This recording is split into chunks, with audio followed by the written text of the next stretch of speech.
Hi, welcome back to Umi Says. Today I'm going to be showing you 3 exercises for diastasis recti.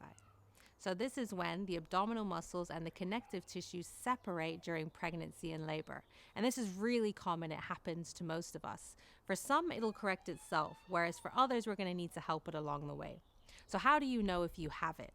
For one, you may have noticed that regardless of how much you're working out or whether that weight seems to be shedding otherwise, you're still left with this belly. And it seems like you're still 3 months pregnant.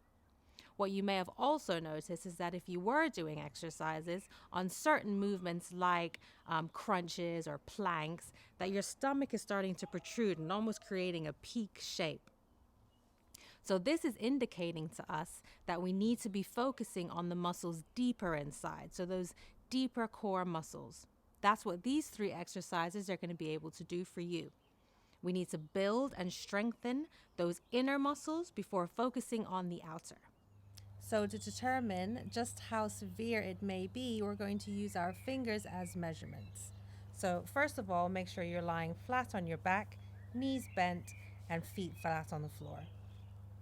We're going to lift our shoulders and our heads up off the ground.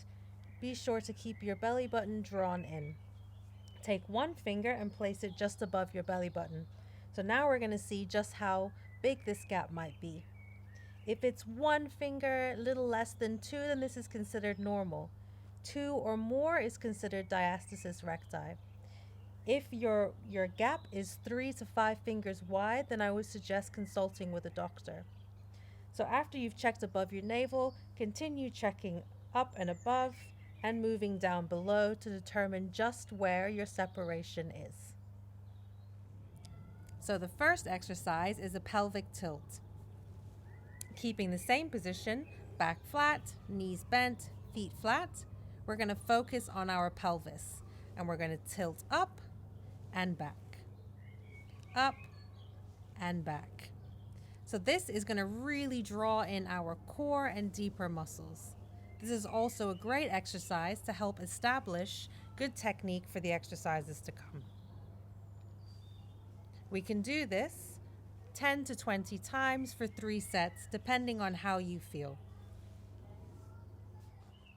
So the second exercise is a leg slide. Keeping the same position, tilting our pelvis forward to ensure our back is nice and flat, because we really do want to make sure we avoid arching. Okay, so making sure our back is nice and flat, knees bent, feet flat. What we're going to do is slowly and gently push our leg forward, keeping our heel on the floor. Push it out and bring it back in. Push it out and bring it back in. And we can do this 5 to 10 times on each side, depending on how you feel. If you find that it's hard to keep your back straight in this position, what you can do is put a pillow behind your bed, and that will just make it a little easier for you and take some of the pressure off of your core. Our third exercise is a glute bridge. So maintaining the same position, make sure our pelvis is forward and avoiding any arches in our back. Bring our feet a little closer to our glutes, and we're going to push up and back down. So breathing out as you push up and in on the way down. Again, paying attention to your back, making sure it's nice and straight. And also, what you need to do is focus your energy on your glutes and your abdomen. Try not to push too much from your hamstrings or the back of your legs.